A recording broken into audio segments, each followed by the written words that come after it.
നിങ്ങൾ ഈ രാഹുൽ ഗാന്ധിയെ അങ്ങനെ ഒരു നിസ്സാരക്കാരനായിട്ട് കാണല്ലേ. വലിയ ആളാണ്, ലോകം മുഴുവൻ ബന്ധങ്ങളുണ്ട്. അദ്ദേഹത്തിന് എന്തൊക്കെ ചെയ്യാമായിരുന്നു ഇവിടെ. ഒരു ചെറു വിരൽ അദ്ദേഹം അനക്കിയില്ല. ചെറിയൊരു എം പി അല്ല, വൻ പുലിയാണ് അദ്ദേഹം.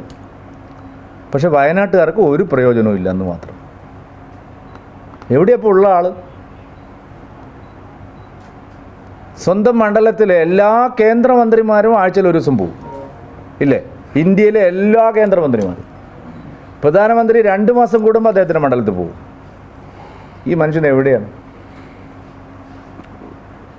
ആഴ്ചയിൽ മാസത്തിലാകെ 5-6 ദിവസം അദ്ദേഹം ഇന്ത്യയിലുള്ളൂ. അങ്ങനെ ഒരു ആളെ എന്തിനാണ് നമ്മൾ ഇത്രയും കേരളം സഹിക്കുന്നതെന്നാണ് ഞാൻ ചോദിക്കുന്നത്. രാഹുൽ ഗാന്ധി ഒരു ദയനീയമായി പരാജയപ്പെട്ട എം പിയാണ്. ഇത്രയും ഇറസ്പോൺസിബിൾ ആയിട്ടുള്ള ഒരു എം പി ഇന്ത്യയുടെ ചരിത്രത്തിൽ നാം കണ്ടിട്ടില്ല. ഇത്രയും ഉത്തരവാദിത്വ ബോധമില്ലാത്ത ഒരു എം പി, പ്രത്യേകിച്ച് ആദിവാസികളും പിന്നോക്ക ജനവിഭാഗങ്ങളും പാവപ്പെട്ട കർഷകരും തിങ്ങിപ്പാർക്കുന്ന ഒരു ലോക്സഭാ മണ്ഡലത്തെ പ്രതിനിധീകരിക്കുന്ന രാഹുൽ ഗാന്ധി ഇവിടെ എത്ര തവണ വന്നിട്ടുണ്ട്? എന്താണ് അദ്ദേഹം ഇവിടെ നടത്തിയിരിക്കുന്ന വികസന പ്രവർത്തനങ്ങൾ? 2024 ലോക്സഭാ തിരഞ്ഞെടുപ്പിന് മുമ്പ് തീർച്ചയായിട്ടും ഇത് ഓഡിറ്റ് ചെയ്യപ്പെടും. രാഹുൽ ഗാന്ധി ഈ മണ്ഡലത്തിന് വേണ്ടി എന്താണ് ചെയ്തത്? ഈ മണ്ഡലത്തിൻ്റെ വികസന പ്രവർത്തനത്തിന് വേണ്ടി രാഹുൽ ഗാന്ധി എന്ത് ചെയ്തു? രാഹുൽ ഗാന്ധിയേക്കാൾ വലിയ തിരക്കുള്ള ആളാണ് പ്രധാനമന്ത്രി ശ്രീ നരേന്ദ്രമോദിജി. അദ്ദേഹം വാരാണസിയിൽ ചെയ്തിട്ടുള്ള വികസന പ്രവർത്തനങ്ങളുടെ 10,000-ലൊരംശം രാഹുൽ ഗാന്ധി വയനാടിന് വേണ്ടി ചെയ്തിട്ടില്ല. കൊല്ലാകൊല്ലം കിട്ടുന്ന ഈ 5 കോടി രൂപയുടെ MP ഫണ്ട് വിതരണം ചെയ്യുക എന്നത് ഒഴിച്ചാൽ രാഹുൽ ഗാന്ധി ഈ മണ്ഡലത്തിന് വേണ്ടി എന്ത് ചെയ്തു? അദ്ദേഹം സ്വന്തമായി കൊണ്ടുവന്ന ഒരു പ്രോജക്റ്റ് രാഹുൽ ഗാന്ധിക്ക് ഇവിടെ അവകാശപ്പെടാൻ കഴിയുമോ? അദ്ദേഹത്തിന് വിചാരിച്ചാൽ ഈ ലോകത്തുനിന്ന് എവിടെ നിന്നും, ഈ രാജ്യത്തു നിന്ന് എവിടെ നിന്നും സഹായങ്ങൾ തേടി ഈ ലോക്സഭാ മണ്ഡലത്തെ വികസിപ്പിക്കാനുള്ള നിരവധി കാര്യങ്ങൾ ചെയ്യാമായിരുന്നു. രാഹുൽ ഗാന്ധിയുടെ ലോക്സഭാ മണ്ഡലം ഉൾപ്പെടുന്ന വയനാട് ജില്ല ആസ്പിറേഷണൽ ഡിസ്ട്രിക്റ്റാണ് ഇന്ത്യയുടെ. ഞാൻ ഇവിടുത്തെ എല്ലാ മാധ്യമപ്രവർത്തകരോടും ശ്രദ്ധയിലേക്ക് ഒരു കാര്യം പറയാം. ഈ രാജ്യത്ത് വികസന പിന്നോക്കാവസ്ഥ നിൽക്കുന്ന, സാമൂഹ്യ സാമ്പത്തിക പിന്നോക്കാവസ്ഥ നിൽക്കുന്ന 150 ജില്ലകളെ ആസ്പിറേഷണൽ ജില്ലകളായി കേന്ദ്രം പ്രഖ്യാപിച്ചിരിക്കുക. കേന്ദ്ര വനിതാ ശിശുക്ഷേമ സാമൂഹ്യക്ഷേമ വകുപ്പ് മന്ത്രി ശ്രീമതി സ്മൃതി ഇറാനി 2 തവണ വയനാട് ജില്ലയിൽ വന്ന് ഈ ആസ്പിറേഷൻ ജില്ലയുടെ തുടർ പ്രവർത്തനങ്ങളുടെ അവലോകന യോഗത്തിൽ പങ്കെടുക്കുകയുണ്ടായി. രാഹുൽ ഗാന്ധി ഈ ആസ്പിറേഷണൽ ജില്ല തുടർ പ്രവർത്തനങ്ങൾക്ക് വേണ്ടി എന്താണ് ചെയ്തിരിക്കുന്നത്? നിങ്ങൾ മാധ്യമപ്രവർത്തകർ അന്വേഷിക്കണം. അദ്ദേഹം ആസ്പിറേഷണൽ ജില്ല എന്നുള്ള എല്ലാ ആസ്പിറേഷണൽ ജില്ലകളും അവിടുത്തെ പ്രവർത്തനങ്ങളുടെ തുടർ പ്രവർത്തനങ്ങൾക്ക് നേതൃത്വം നൽകുന്നത് തിരഞ്ഞെടുക്കപ്പെട്ട MP-മാരാണ്.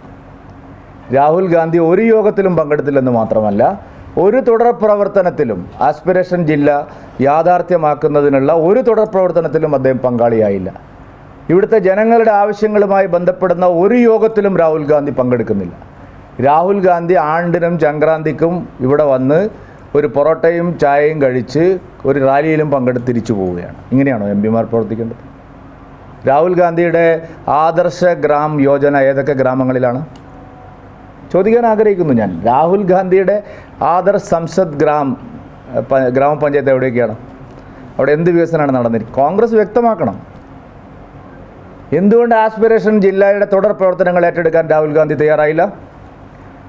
കഷ്ടപ്പെടുന്ന ആദിവാസികൾക്ക് വേണ്ടി എന്ത് പ്രത്യേക പ്രോജക്റ്റാണ് രാഹുൽ ഗാന്ധി കൊണ്ടുവന്നിരിക്കുന്നത്?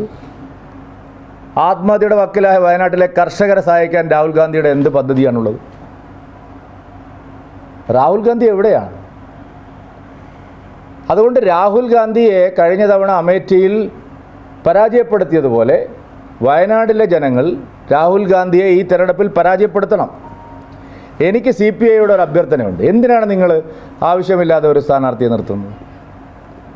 നിങ്ങൾ രാഹുൽ ഗാന്ധിയെ പരാജയപ്പെടുത്താൻ, ഇത്രയും വികസന വിരുദ്ധനായിട്ടുള്ള, പരാജയപ്പെട്ട, ഇറസ്പോൺസിബിൾ ആയിട്ടുള്ള ഒരു MP-യെ പരാജയപ്പെടുത്താൻ NDA സഹായിക്കണം.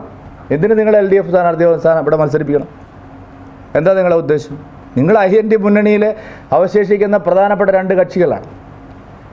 ഞങ്ങൾ രാഹുൽ ഗാന്ധിക്കെതിരായി ശക്തനായ സ്ഥാനാർത്ഥിയെ നിർത്തി രാഹുൽ ഗാന്ധി ദേശീയ തലത്തിൽ കാണിച്ചിട്ടുള്ള അദ്ദേഹത്തിൻ്റെ അമേഠിയിൽ കാണിച്ചിട്ടുള്ള കാര്യങ്ങൾ, വയനാട് പാർലമെൻറ്റിൽ കാണിച്ചിട്ടുള്ള കാര്യങ്ങൾ തുറന്നു കാണിച്ചുകൊണ്ട് അദ്ദേഹത്തിനെതിരെ ശക്തമായ ഒരു പോരാട്ടത്തിന് തയ്യാറാവുകയാണ്.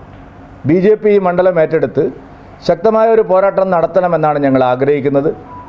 രാഹുൽ ഗാന്ധിക്ക് അനാവശ്യമായി അദ്ദേഹത്തിനെ സഹായിക്കുന്ന ഒരു രാഷ്ട്രീയ ആത്മഹത്യയിൽ നിന്ന് ഇടതുപക്ഷം പിന്മാറണമെന്ന് ഞാൻ അഭ്യർത്ഥിക്കുക.